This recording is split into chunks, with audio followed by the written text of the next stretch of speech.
L Murugan जी, पूर्व केंद्रीय मंत्री श्री पवन राधाकृष्णन जी,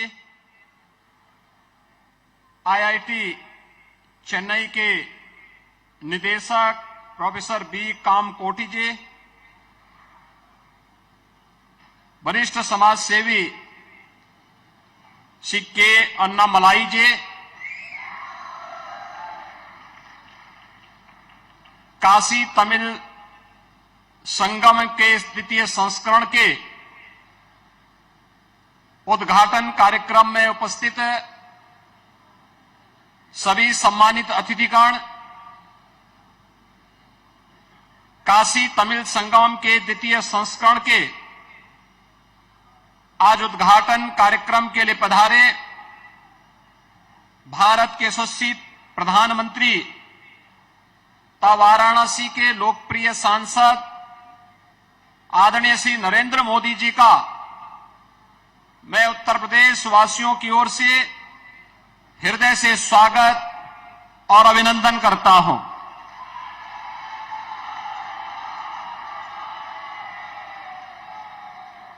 विश्वेश्वर की पवित्र धरा पर रामेश्वर की पावन भूमि से पधारे तमिलनाडु के अपने सभी सम्मानित अतिथियों का भी मैं हृदय से स्वागत करता हूं। तमिल कार्तिक माह में काशी तमिल संगमम का आयोजन आदरणीय प्रधानमंत्री जी के विजन का परिणाम है। इससे दक्षिण का उत्तर से अद्भुत संगम हो रहा है। सहस्त्राब्दियों पुराना संबंध फिर से नवजीवन पा रहा है। इस आयोजन की परिकल्पना के माध्यम से एक भारत श्रेष्ठ भारत की चेतना को जागृत करते हुए आदरणीय प्रधानमंत्री जी ने जिस एक बड़े अभियान को आगे बढ़ाया है, हम सब इसके प्रति आभारी हैं। काशी तमिल संगमम में तमिलनाडु से छात्र, शिक्षक, शिल्पकारों, साहित्यकारों सहित अध्यात्म, उद्योग जगत, विरासत, नवाचार, व्यवसाय, देवालय व्यवस्था, ग्रामीण पृष्ठभूमि तथा संस्कृति जगत से जुड़े हुए 12 समूह काशी का भ्रमण करेंगे और विषय विशेषज्ञों से यहां पर संवाद भी करेंगे। तमिलनाडु के सभी श्रद्धालु यहां से प्रयागराज जाएंगे और इसके बाद अयोध्या भी भ्रमण करेंगे, जहां निर्मित हो रहा भव्य श्री राम का मंदिर 500 वर्षों के बाद, जिसमें आगामी 22 जनवरी को आदरणीय प्रधानमंत्री जी के कर कमलों से प्रभु राम विराजमान होंगे, वहां का भी दर्शन करने का अवसर प्राप्त होगा। प्रभु श्री राम द्वारा रामेश्वरम धाम में स्थापित पवित्र ज्योतिर्लिंग और काशी में विराजमान भगवान आदि विश्वेश्वर पवित्र ज्योतिर्लिंग के रूप में पूजित हैं। यह ज्योतिर्लिंग काशी और तमिलनाडु के संबंधों का केंद्र बिंदु है। भगवान श्री राम, भगवान शिव के माध्यम से निर्मित इस संबंध सेतु को आदि शंकराचार्य ने भारत के चारों कोनों में पवित्र पीठ की स्थापना कर आगे बढ़ाया था। आदरणीय प्रधानमंत्री जी इस महायज्ञ को वर्तमान में एक नई गति प्रदान कर रहे हैं। उनके यशस्वी नेतृत्व में देश की गौरवशाली आस्था के प्रति सम्मान और पुनर्स्थापना का कार्य तेजी के साथ आगे बढ़ रहा है। श्री काशी विश्वनाथ धाम इसका जीवंत उदाहरण है। गत 1 वर्ष में तमिलनाडु एवं अन्य दक्षिणी राज्यों से काशी आने वाले पर्यटकों और श्रद्धालुओं की संख्या में भारी वृद्धि देखने को मिली है। काशी और तमिलनाडु में भारतीय संस्कृति के सभी तत्व समान रूप से संरक्षित हैं।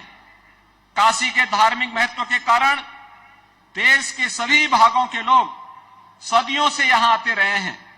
इससे गंगा जी के तट पर बसी हुई यह पवित्र नगरी भारत की धर्म, संस्कृति और आध्यात्मिक चेतना का केंद्र बनी हुई है। यहां ज्ञान, धर्म, दर्शन, संस्कृति, साहित्य, कला और शिल्प का अद्भुत समागम है। इसी तरह तमिलनाडु भी प्राचीन काल से ही संस्कृति, ज्ञान, कला, शिल्प और साहित्य का केंद्र रहा है।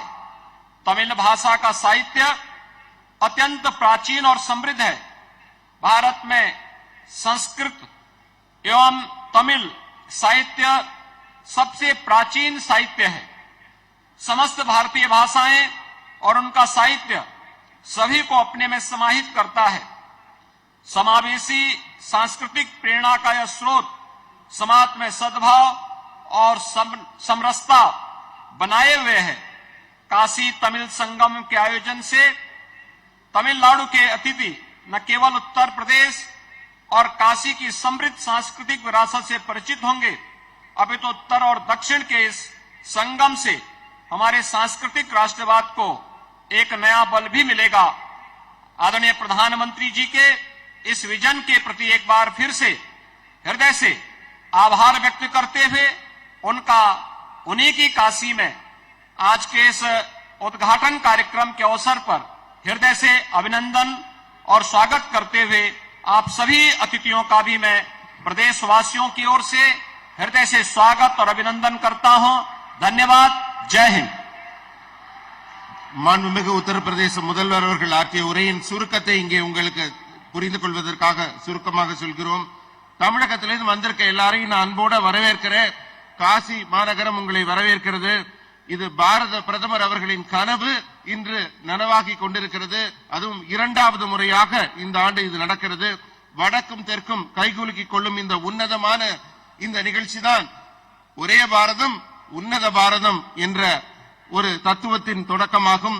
இங்க வந்து பல துறை நிபுணர்கள்லாம் தமிழகத்திலிருந்து வந்து காசியோட பெருமைகளையும் இங்க இருக்கிற தமிழர்களின் அடையாளங்களையும் பார்த்து கொண்டு செல்கிறார்கள்.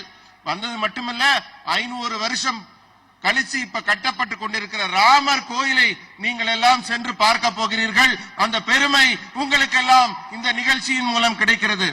தமிழ்நாடு ராமேஸ்வரத்திலையும் காசியிலையும் ஜோதிர்லிங்கம் இருக்கு. இது ஒரு பொது நமக்குள்ள இருக்கிற ஒரு பொது உணர்வு. இதே போல தமிழ்நாட்டில் நிறைய காசிங்கிற பெயர்ல கோவில்களும் பெயர்களும் அங்கே விளங்கி கொண்டிருக்கிறது. இதே போல தமிழ்நாடு பண்டைய காலத்திலிருந்து கலை, அறிவு, கலாச்சாரம், கைவினை, இலக்கியம் எல்லாத்திலையும் பழமையானது. உலகின் மூத்த மொழியாக சமஸ்கிருதம் போல தமிழும் ஒரு தொன்மையான மூத்த மொழி. இதை நாம் எல்லாம் பெருமையோடு சொல்றோம். பிரதமர் அவர்களின் கனவு இந்த காசி தமிழ் சங்கமம், அது இரண்டாம் முறையாக இங்கே காசியில் நடைபெறுவது எனக்கு மிகுந்த மகிழ்ச்சியை தருகிறது. அதனால உங்கள் அனைவரையும் இந்த நிகழ்ச்சிக்கு வருக வருக என்று மீண்டும் வரவேற்று அமைகிறேன். நன்றி, வணக்கம்.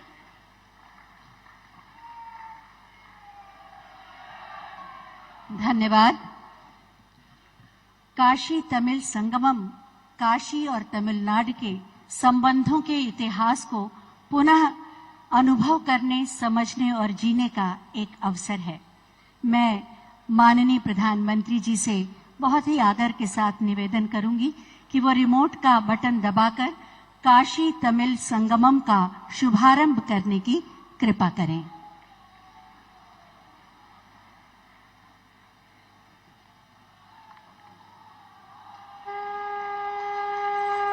शुभारंभ हुआ काशी तमिल संगमम 2023।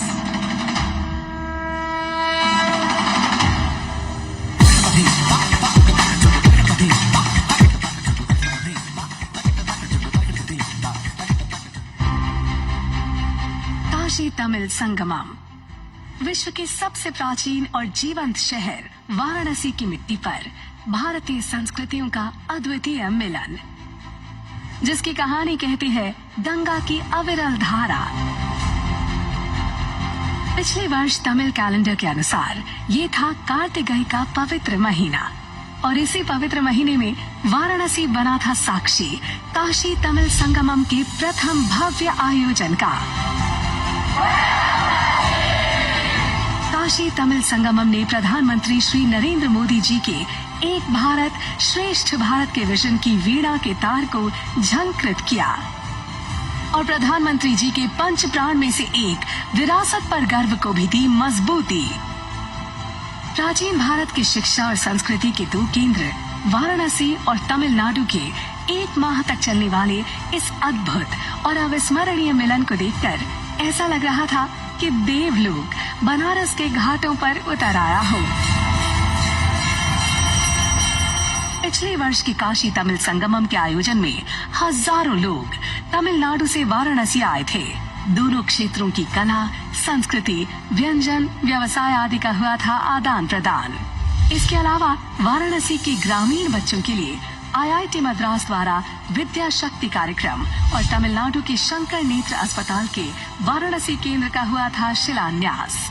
अपनी उसी ऊर्जा, उसी भव्यता और उसी पवित्रता के साथ काशी तमिल संगमम दे रहा है दस्तक एक बार फिर से वाराणसी और तमिलनाडु के हृदय पर। हमारे देश में संगमों की बड़ी महिमा, बड़ा महत्व रहा है। नदियों और धाराओं के संगम से लेकर विचारों, विचारधाराओं, ज्ञान, विज्ञान और समाज और संस्कृतियों के हर संगम को हमने सेलिब्रेट किया है। ये सेलिब्रेशन वास्तव में भारत की विविधताओं और विशेषताओं का सेलिब्रेशन है और इसलिए काशी तमिल संगमम अपने आप में विशेष है, अद्वितीय है। प्रधानमंत्री जी के विजन के अनुरूप भारत सरकार की इस पहल का उद्देश्य है राष्ट्रीय शिक्षा नीति 2020 के तहत एक ऐसी पीढ़ी का निर्माण जो आधुनिकता की उंगलियां भी पकड़े हुए है और जिसकी जड़ों में है संस्कृति और लोकाचार की शिक्षा।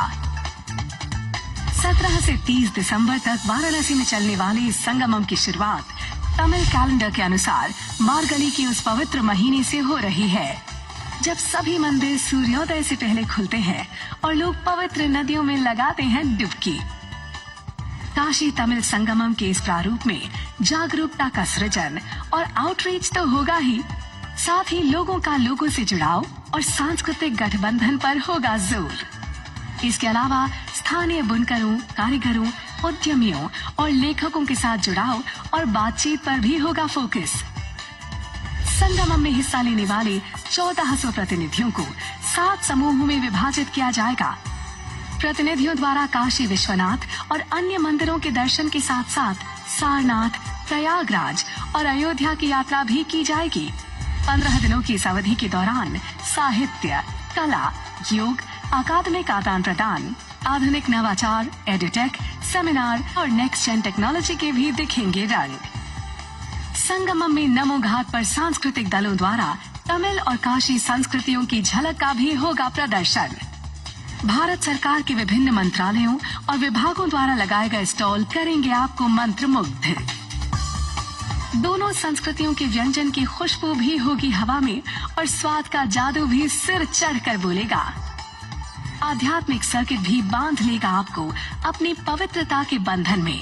बौद्धिक, सांस्कृतिक, आध्यात्मिक और एकता के धागों से बुने इस संगमम का आज माननीय प्रधानमंत्री श्री नरेंद्र मोदी जी कर रहे हैं उद्घाटन।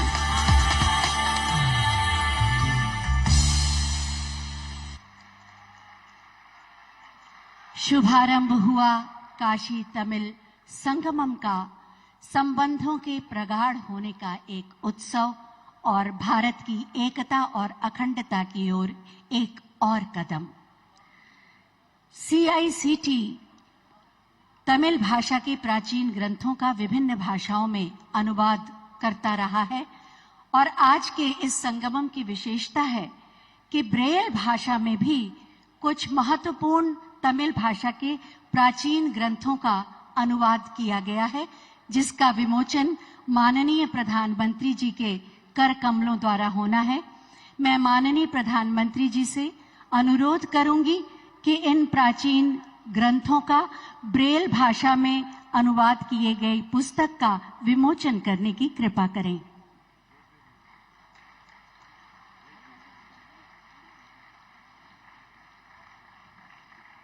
இன்று தமிழின் மிகச்சிறந்த புத்தகங்களை எல்லாம் பிரெய்லி முறையில இதுவரைக்கும் பிற மொழிகள்ல வெளியிட்டாங்க. இப்ப கண் இல்லாதவர்கள் கூட படிக்கும் வகையில பிரெய்லியில் வெளியிடுறாங்க. திருக்குறள் புத்தகத்தை மாண்புமிகு பாரத பிரதமர் அவர்கள் இப்போது வெளியிட்டார். இதே போல திருக்குறள், தொல்காப்பியம், சிலப்பதிகாரம், மணிமேகலை, குறுந்தொகை, புறநானூறு, நாலடியார், இது எல்லா புத்தகமும் இப்போது பிரெய்லி முறையில வெளியிடப்பட்டிருக்கு. தமிழின் தொன்மையான இலக்கியங்கள் எல்லாம் இப்போது எல்லாரும் படிக்கிறது கிடைச்சிருக்கு. கண்ணுடையர் என்போர் கற்றோர், முகத்திரண்டு புண்ணுடையோர் கல்லாதவர்னு வள்ளுவர் சொன்ன வாக்கு இந்த மேடையில மெய்ப்பட்டிருக்கு. बहुत बहुत धन्यवाद माननीय प्रधानमंत्री जी।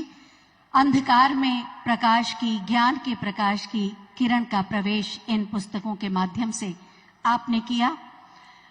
कन्याकुमारी से काशी की दूरी को कम करने के लिए, आपकी यात्रा को सुगम और सुरक्षित बनाने के लिए और संबंधों को विस्तार और गति देने के लिए काशी तमिल संगमम एक्सप्रेस रेल चलाई जा रही है।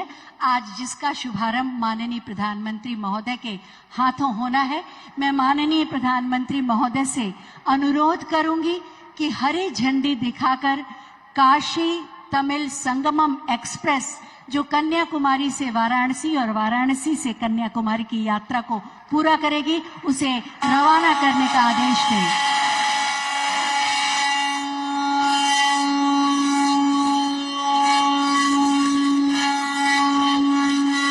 कदम और प्रगाढ़ संबंधों की ओर।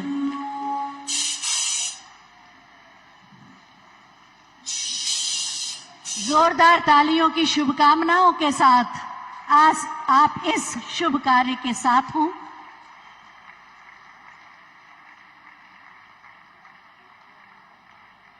रंग बिरंगे गुब्बारों से सजी आकांक्षाओं और सपनों को लेकर चलती हुई ये काशी तमिल संगमम एक्सप्रेस। बहुत बहुत धन्यवाद माननीय प्रधानमंत्री जी, ये उपहार देने के लिए जो हमारे अंतर संबंधों को एक नया आयाम देगा। हमारी विविधताओं और विशेषताओं को राष्ट्रीय एकता के संकल्प सूत्र में बांधा है माननीय प्रधानमंत्री जी ने। वास्तव में ये काशी तमिल संगमम एक भारत श्रेष्ठ भारत की गहन अभिव्यक्ति ही है। इसे महसूस किया जा सकता है, जिया जा सकता है। मैं माननीय प्रधानमंत्री जी को उद्बोधन के लिए आमंत्रित करूं, इससे पहले आपको बताना चाहूंगी कि आप सब अपने ईयरफोन ऑन कर लें। माननीय प्रधानमंत्री जी का उद्बोधन के शुरू के 3 मिनट में त्वरित अनुवाद प्रसारित होगा। बहुत ही आदर के साथ आमंत्रित करती हूं माननीय प्रधानमंत्री जी को हमने मार्गदर्शन के लिए। हर हर महादेव। वणक्कम काशी, वणक्कम तमिलनाडु।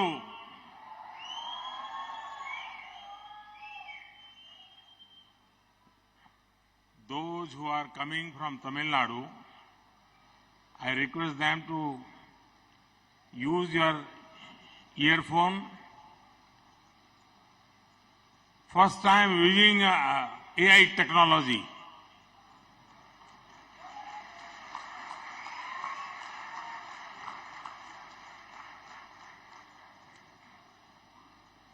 मंच पर विराजमान उत्तर प्रदेश के मुख्यमंत्री योगी आदित्यनाथ जी, केंद्रीय कैबिनेट के मेरे सहयोगीगण, काशी और तमिलनाडु के विद्वज्जन, तमिलनाडु से मेरी काशी पधारे भाई और बहनों, अन्य सभी महानुभाव, देवी और सज्जनों, आप सब इतनी बड़ी संख्या में सैकड़ों किलोमीटर का सफर तय करके काशी आए हैं। काशी में आप सब अतिथि से ज्यादा मेरे परिवार के सदस्य के तौर पर यहां आए। मैं आप सभी का काशी तमिल संगमम में स्वागत करता हूं।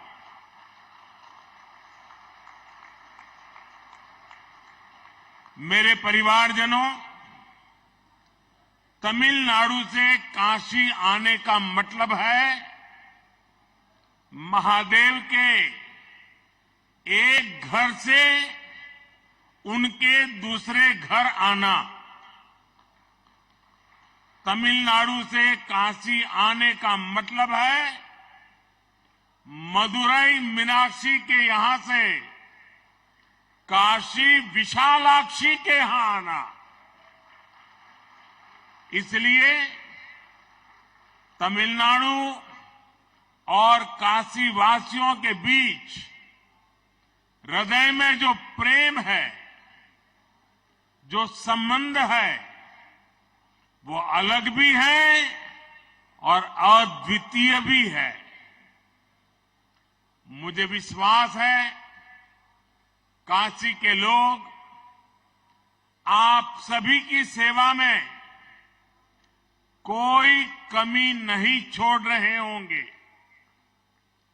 आप जब यहां से जाएंगे तो बाबा विश्वनाथ के आशीर्वाद के साथ साथ काशी का स्वाद, काशी की संस्कृति और काशी की स्मृतियां भी ले जाएंगे। आज यहां आर्टिफिशियल इंटेलिजेंस के माध्यम से टेक्नोलॉजी का नया प्रयोग भी हुआ है। ये एक नई शुरुआत हुई है और उम्मीद है इससे आप तक मेरी बात पहुंचना और आसान हुआ है। Is it okay? Annamalai? The friends of Tamil Nadu, is it okay? You enjoy? So this was my first experience. In future I will use it. You will have to give me the detailed response. Now, as usual, I'll speak in Hindi. He will help me to interpret in Tamil. मेरे परिवारजनों, आज यहां से Kanyakumari Varanasi Tamil Sangamam train को हरी झंडी दिखाई गई है। मुझे थिरुकुरल, मणिमेकलई और कई तमिल ग्रंथों के विभिन्न भाषाओं में अनुवाद के लोकार्पण का भी सौभाग्य मिला है।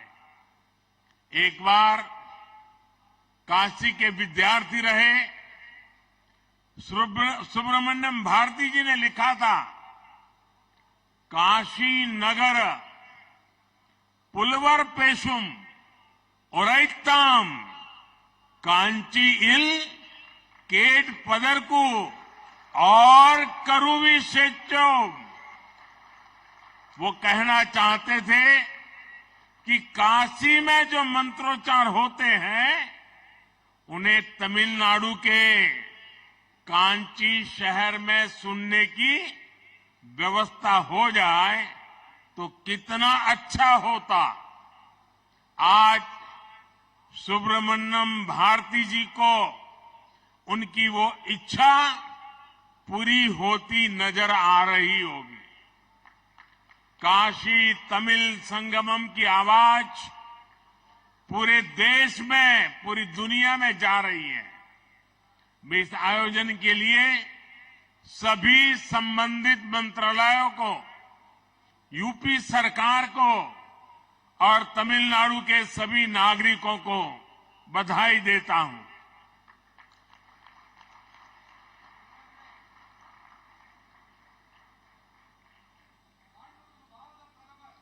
माइक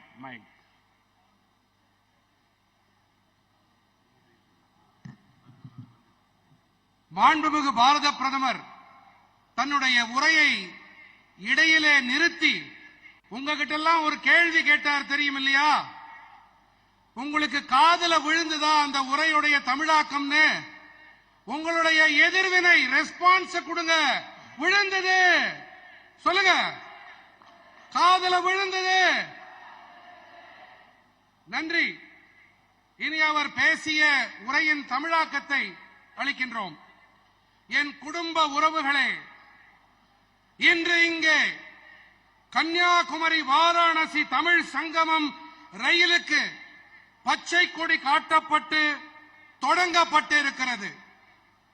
மேலும் திருக்குறள், மணிமேகலை மற்றும் பல தமிழ் நூல்கள் பல்வேறு மொழிகளில் மொழியாக்கம் செய்யப்பட்டு இவற்றை அர்ப்பணிக்கும் பெரும் பேரும் கிடைத்திருக்கின்றது.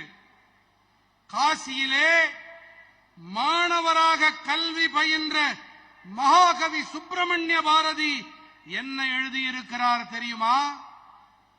காசி நகர் புலவர் பேசும் உரைதாம், காஞ்சியில் கேட்பதற்கு ஓர் கருவி செய்வோம்.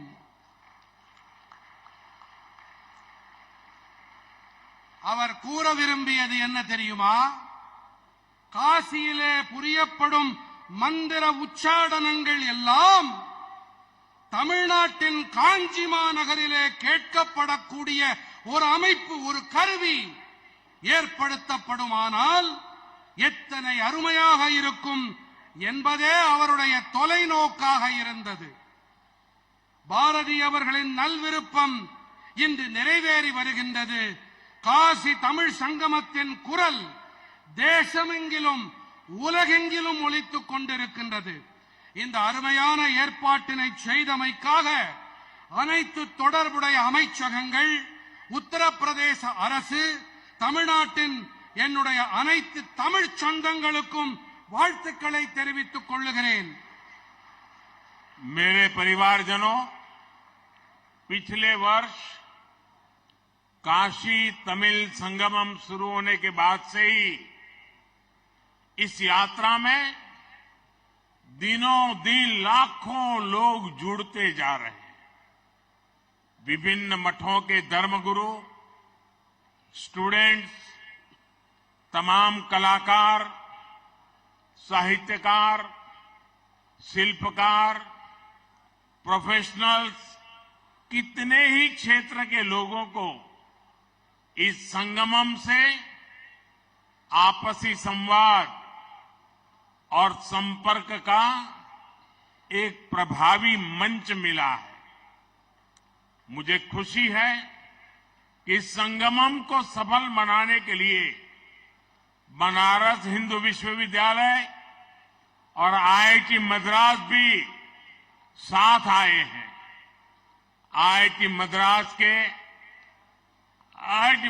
ने बनारस के हजारों स्टूडेंट्स को साइंस और मैथ्स में ऑनलाइन सपोर्ट देने के लिए विद्या शक्ति इनिशिएटिव शुरू किया है। एक वर्ष के भीतर हुए अनेक कार्य इस बात के प्रमाण है कि काशी और तमिलनाडु के रिश्ते भावनात्मक भी है और रचनात्मक भी है। என் குடும்ப உறுப்பினர்களே, கடந்த ஆண்டு காசி தமிழ்ச் சங்கமம் தொடங்கப்பட்ட பிறகிலிருந்தே இந்த யாத்திரையோடு வெகு சில நாட்களிலேயே லட்சக்கணக்கான பேர்கள் தங்களை இணைத்துக் கொண்டே வருகின்றார்கள். பல்வேறு மடங்களின் குருமார்கள், மாணவர்கள், அனைத்து கலைஞர்கள், இலக்கிய கர்த்தாக்கள், கைவினைஞர்கள், பேராசிரியர்கள் என பல்வேறு துறைகளைச் சேர்ந்த பெருமக்கள் பரஸ்பர உரையாடலிலும் ஊடாடலிலும் ஈடுபட இந்த சங்கமம் ஒரு வளமான தளம் அமைத்துக் கொடுத்திருக்கின்றது. இந்த சங்கமத்தை ஒரு வெற்றி சங்கமமாக ஆக்க பனாரஸ் இந்து பல்கலைக்கழகமும் மதராஸ் இந்திய தொழில்நுட்ப கழகமும் ஒருங்கிணைந்து செயல்பட்டு வருகின்றன. மதராஸ் இந்திய தொழில்நுட்ப கழகமானது பனாரஸின் ஆயிரக்கணக்கான மாணவர்களுக்கு அறிவியல் மற்றும் கணிதத்தையும் இணைய வழியிலே கற்பிக்கும் பொருட்டு வித்யாசக்தி முன்னெடுப்பை தொடங்கி இருக்கின்றது. காசி தமிழ்நாட்டிற்கு இடையேயான உறவு பாலம் என்பது எத்தனை உணர்வு பூர்வமானது, எத்தனை ஆக்கப்பூர்வமானதும் என்பதும் கூட அதற்கு ஓராண்டிற்கு உள்ளாக அரங்கேறிய அனைத்து செயல்பாடுகளும் சான்றாக விளங்குகின்றன. मेरे परिवारजनों, काशी तमिल संगमम ऐसा ही अविरल प्रवाह है जो एक भारत श्रेष्ठ भारत इस भावना को लगातार मजबूत कर रहा है। इसी सोच के साथ कुछ समय पहले काशी में ही गंगा पुष्करालु उत्सव यानी काशी तेलुगु संगमम भी हुआ था। गुजरात में हमने सौराष्ट्र तमिल संगमम का भी सफल आयोजन किया था। एक भारत श्रेष्ठ भारत के लिए हमारे राजभवनों ने भी बहुत अच्छी पहल की है। अब राजभवनों में दूसरे राज्यों के स्थापना दिवस समारोह धूमधाम से मनाए जाते हैं। दूसरे राज्यों के लोगों को बुलाकर विशेष आयोजन किए जाते हैं। एक भारत श्रेष्ठ भारत की ये भावना उस समय भी नजर आई जब हमने संसद के नए भवन में प्रवेश किया। नए संसद भवन में पवित्र सेंगोल की स्थापना की गई है। आदिनम के संतों के मार्गदर्शन में यही सेंगोल 1947 में सत्ता के हस्तांतरण का प्रतीक बना था। एक भारत श्रेष्ठ भारत की भावना का यही प्रवाह है जो आज हमारे राष्ट्र की आत्मा को सींच रहा है। அன்பு நிறை என் குடும்ப சொந்தங்களே, காசி தமிழ்ச் சங்கமம் என்பது இடையறாத தடையில்லாத ஒரு பிரவாகம். இது ஒரே பாரதம் உன்னத பாரதம் என்ற உணர்வினுக்கு தொடர்ந்து வலுகூட்டி வருகின்றது. இந்த எண்ணத்தை அடியொற்றியே சில காலம் முன்பாக காசியிலே கங்கா புஷ்கராலு உற்சவம், அதாவது காசி தெலுங்கு சங்கமமும் நடந்தேறியது. குஜராத்திலே நாம் சௌராஷ்டிர தமிழ் சங்கமத்தை வெற்றிகரமாக அரங்கேற்றினோம். ஒரே பாரதம் உன்னத பாரதம் என்பதை முன்னெடுத்து செல்லும் பொருட்டு நமது ஆளுநர் மாளிகைகளும் கூட பெரிய அளவிலே முன்னெடுப்பை செய்திருக்கின்றன. இப்போதெல்லாம் ஆளுநர் மாளிகைகளில் பிற மாநிலங்களின் நிறுவன நாள் கொண்டாடப்படுகிறது. பிற மாநில மக்களை அழைத்து சிறப்பான ஏற்பாடுகளும் நிகழ்ச்சிகளும் நடத்த பெறுகின்றன. ஒரே பாரதம் உன்னத பாரதத்தின் இந்த உணர்வு நாம் புதிய நாடாளுமன்ற கட்டிடத்தில் நுழையும் வேளையிலே கூட பளிச்சிட்டது. புதிய நாடாளுமன்ற கட்டிடத்திலே புனிதமான செங்கோல் ஸ்தாபிக்கப்பட்டது.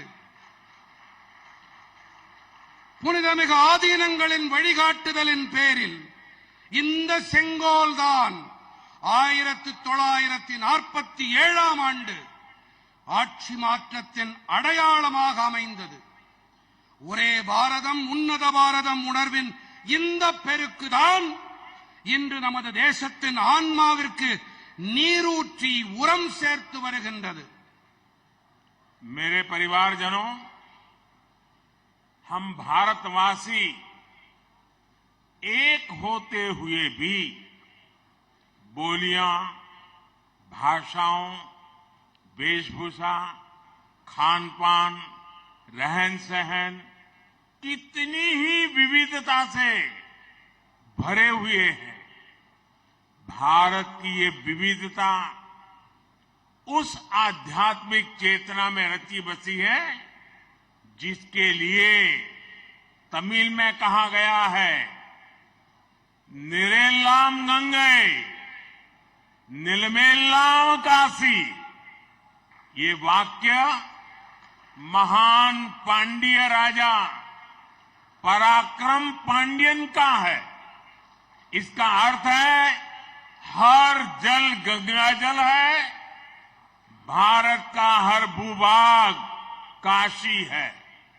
जब उत्तर में आक्रांताओं द्वारा हमारी आस्था के केंद्रों पर, काशी पर आक्रमण हो रहे थे, तब राजा पराक्रम पांड्यन ने तेनकाशी और शिवकाशी में ये कहकर मंदिरों का निर्माण कराया कि काशी को मिटाया नहीं जा सकता।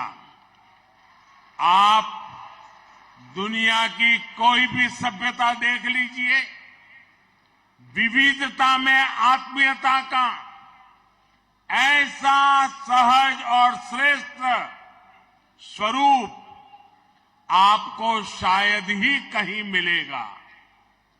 अभी हाल ही में G20 समिट के दौरान भी दुनिया भारत की इस विविधता को देखकर चकित थी। என் பிரியமான குடும்ப சொந்தங்களே, பாரத நாட்டவர்களான நாம் ஒன்றானவர்கள் என்ற அதே வேளையிலே பேச்சு வழக்குகள், மொழிகள், ஆடை அணிகள், உணவு பழக்கங்கள், இருப்பிட அமைப்புகள் என பன்முகத்தன்மையை பல கொண்டவர்கள். பாரதத்தின் இந்த பன்முகத்தன்மை வாசம் செய்து வளம் கொழிக்கும் ஆன்மீக பெருஞ்சுடரைத்தான் நீரெல்லாம் கங்கை, நிலமெல்லாம் காசி என்ற அழகு தமிழ் மொழியிலே போற்றி பேசுவார்கள். இது பாண்டிய அரசன் பராக்கிரம பாண்டியனின் வாக்காகும். அதாவது பாரத நாட்டின் அனைத்து நீரும் புனிதமான கங்கையே, பாரத நாட்டின் நிலப்பரப்பு அனைத்தும் பவித்திரமான காசி பெரும்பதியே. வடக்கிலே கொடூரமான படையெடுப்பாளர்களால் நமது நம்பிக்கையின் மையங்கள் மீது, காசியின் மீது தாக்குதல் தொடுக்கப்பட்ட வேளையிலே அரசன் பராக்கிரம பாண்டியன் தென்காசி மற்றும் சிவகாசியிலே இந்த வாக்கியத்தை உரைத்து காசினியிலே காசியினை அழிக்க முடியாது என்ற உணர்வோடு ஆலயங்களை நிர்மாணம் செய்தான். உலகின் எந்த நாகரிகத்தை வேண்டுமென்றாலும் நீங்கள் பாருங்கள், பன்முகத்தன்மை மற்றும் ஆன்மீகம் இவற்றின் இத்தனை இயல்பான உன்னதமான வடிவத்தை உங்களால் வேறு எங்குமே காண முடியாது. இப்போதுதான் G20 உச்சி மாநாட்டின் போது கூட பாரதத்தின் இந்த பன்முகத்தன்மையை கண்டு உலகமே வியந்து போனது, மலைப்பில் ஆழ்ந்தது. मेरे परिवारजनों, दुनिया के दूसरे देशों में राष्ट्र एक राजनीतिक परिभाषा रही है, लेकिन भारत एक राष्ट्र के तौर पर आध्यात्मिक आस्थाओं से बड़ा है। भारत को एक बनाया है आदि शंकराचार्य और रामानुजाचार्य जैसे संतों ने, जिन्होंने अपनी यात्राओं से भारत की राष्ट्रीय चेतना को जागृत किया। तमिलनाडु से आदिनम संत भी सदियों से काशी जैसे शिव स्थानों की यात्रा करते रहे। काशी में कुमार गुरुपुरर ने मठ मंदिरों की स्थापना की थी। तिरुपनंदाल आदिनम का तो यहां से इतना लगाव है कि वो आज भी अपने नाम के आगे काशी लिखते हैं। इसी तरह तमिल आध्यात्मिक साहित्य में पाडल पेट्रथलम के बारे में लिखा है कि उनके दर्शन करने वाला व्यक्ति केदार या तिरुकेदारम से तिरुनेलवेली तक भ्रमण कर लेता है। इन यात्राओं और तीर्थ यात्राओं के जरिए भारत हजारों वर्षों से एक राष्ट्र के रूप में अडिग रहा है, अमर रहा है। எனதருமை குடும்ப உறவுகளே, உலகின் பிற நாடுகளில் தேசம் என்பது அரசியல் ரீதியான புரிதலோடு அணுகப்பட்டு வந்திருக்கிறது. ஆனால் பாரதம் ஒரு தேசம் என்ற வகையிலே ஆன்மீக நம்பிக்கையை ஆணிவேராக கொண்டு அமைந்து வந்துள்ளது.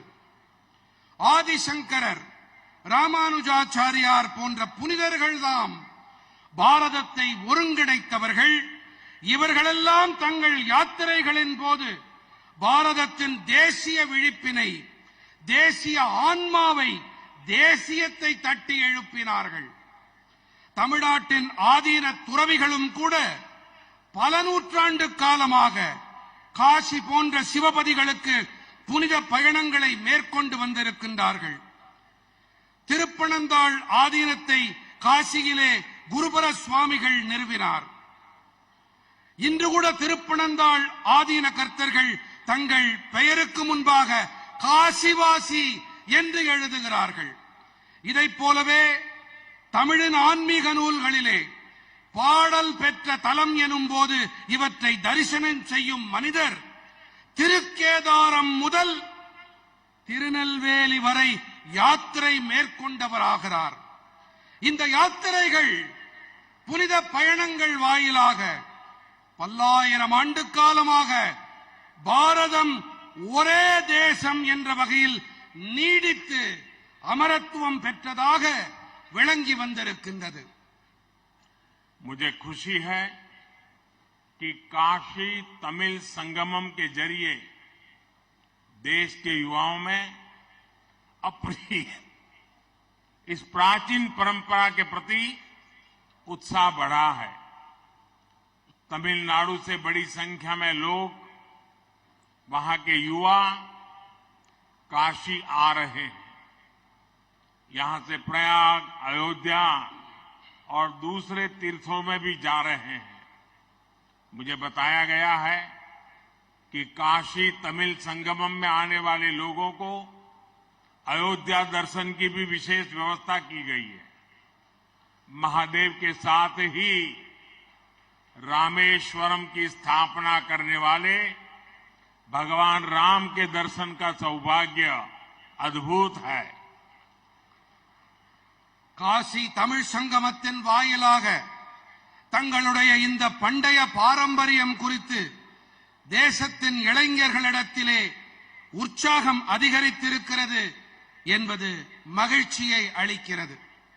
தமிழ்நாட்டிலிருந்து அதிக எண்ணிக்கையில் மக்கள், அங்கிருக்கும் இளைஞர்கள் காசிக்கு வருகின்றார்கள். இங்கிருந்து பிரயாகை, அயோத்தி என பிற புனித இடங்களுக்கும் சென்று வருகின்றார்கள். காசி தமிழ் சங்கமத்திற்கு வரும் மக்கள் அயோத்திக்கு புனித யாத்திரை மேற்கொள்ளவும் சிறப்பான ஏற்பாடுகள் செய்யப்பட்டிருப்பதாக எனக்கு தெரிவிக்கப்பட்டிருக்கின்றது. மகாதேவரோடு சேர்ந்து ராமேஸ்வரத்தை ஸ்தாபித்த பகவான் ஸ்ரீராமனையும் தரிசிக்கும் பெரும் பேறு அலாதியானது, அற்புதமானது. मेरे परिवारजनों, हमारे यहां कहा जाता है, जाने बिनु न होई प्रतीति, बिनु प्रतीति होई नहीं प्रीति। अर्थात जानने से विश्वास बढ़ता है और विश्वास से प्रेम बढ़ता है। इसलिए ये जरूरी है कि हम एक दूसरे के बारे में, एक दूसरे की परंपराओं के बारे में, अपनी साझी विरासत के बारे में जाने। दक्षिण और उत्तर में काशी और मदुराई का उदाहरण हमारे सामने है। दोनों महान मंदिरों के शहर हैं। दोनों महान तीर्थ स्थल है। मदुरई वैगई के तट पर स्थित है और काशी गंगई के तट पर। तमिल साहित्य में वैगई और गंगई दोनों के बारे में लिखा गया है। जब हम इस विरासत को जानते हैं तो हमें अपने रिश्तों की गहराई का भी एहसास होता है। என் நெஞ்சம் நிறை குடும்ப பந்தங்களே, நம் நாட்டிலே ஒன்று கூறப்படுவதுண்டு, ஜானே பினு ந ஹோய் பரதீதி, பினு பரதீதி ஹோய் நஹி பிரீத்தி. அதாவது அறிந்து கொள்வதால் நம்பிக்கை அதிகரிக்கிறது, நம்பிக்கை அதிகரிப்பதால் அன்பு அதிகரிக்கிறது என்பதே இந்த ஹிந்தி மொழி பழமொழியின் பொருள். அந்த வகையிலே நாம் பரஸ்பரம் ஒருவருக்கொருவர், ஒருவர் மற்றவரது பாரம்பரியங்களை பற்றியும் நம்முடைய தொன்மையான மரபுகள் குறித்தும் தெரிந்து கொள்வது முக்கியமானது. தென்னகத்திலும் வடநிலத்திலும் காசி மற்றும் மதுரை என்ற எடுத்துக்காட்டுகள் நம் கண்முன்னே இருக்கின்றன.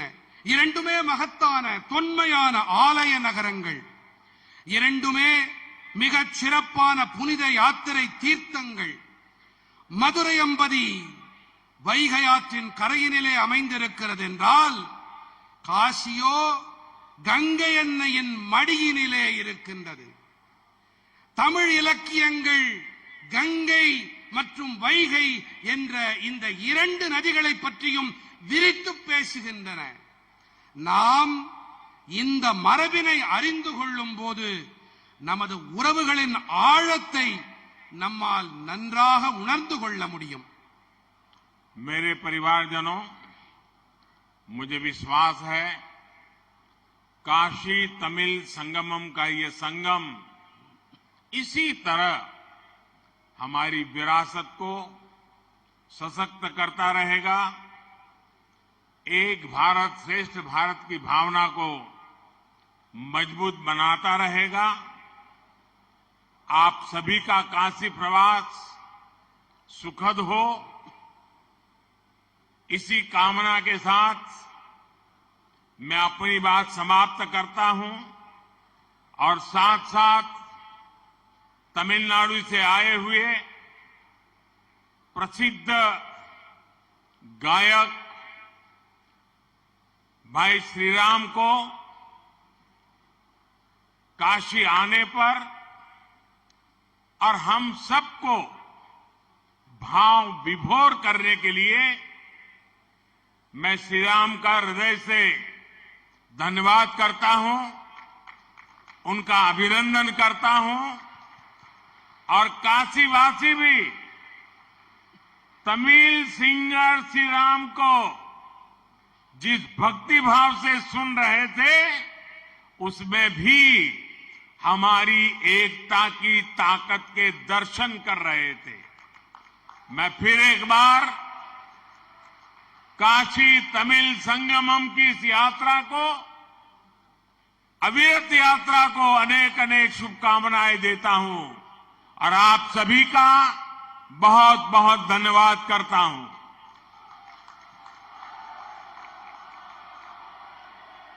என் நெஞ்சம் நிறை குடும்ப சொந்தங்களே, எனக்கு நம்பிக்கை இருக்கிறது, காசி தமிழ் சங்கமத்தின் இந்த கூடல் இதே போன்று நமது மரபுகள் பாரம்பரியங்களுக்கு வலு சேர்த்துக் கொண்டே இருக்கும். ஒரே பாரதம் உன்னத பாரதம் என்ற உணர்வினுக்கு மேலும் வளம் சேர்த்துக் கொண்டே இருக்கும். உங்கள் அனைவரின் காசிவாசம் இன்பமானதாக இருக்கட்டும். இந்த நல்விருப்பத்தோடு நான் என் உரையை நிறைவு செய்கிறேன். உங்கள் அனைவருக்கும் பல பல நன்றிகள். நிறைவு செய்வதற்கு முன்பாக கர்நாடக இசை பாடகர் இங்கே நமக்கெல்லாம் இசை விருந்தளித்தார்.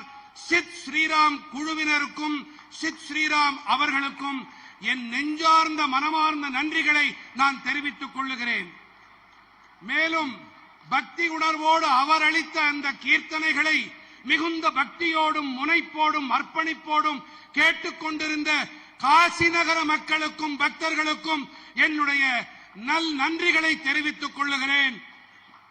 நிறைவாக இந்த காசி பெருஞ்சங்கமம், இந்த தமிழ்ச் சங்கமம் மேலும் வளமாக அடுத்த பதிப்புகளை காண வேண்டும் என்று என் நல்விருப்பங்களை தெரிவித்துக் கொள்ளுகிறேன். நன்றி, வணக்கம்.